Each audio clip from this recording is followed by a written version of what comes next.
તો તમારા ઘેર બેઠીને એની એજ શું, બીજી નહીં.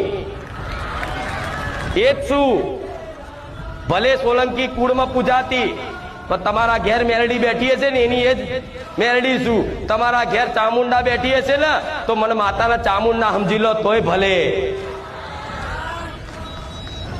રામ. આખું જગત ભટકી ભટકી ભટકી ભટકી ભટકી ભટકી અને ફરી ફરી અને મારે જ્યાં ધામ હુજ્યું છે.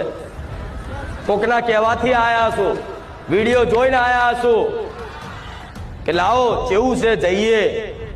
હું તો કહું છું આવો, તમારા ભાવ ભક્તિથી વિશ્વાસથી આવો, કોઈ ના નહીં. આવો એનું પ્રમાણે રાખીશ અને આવનારા દરેક ભાવિક ભક્તોનું હંમેશા માટે બારેજા ધામમાં સ્વાગત છે. આવો દર રવિવાર જેટલું અવાય એટલું, અને દર રવિવાર ના અવાતું હોય તો કઈ નહીં, મહિનામાં 6 મહિનામાં એક વાર મને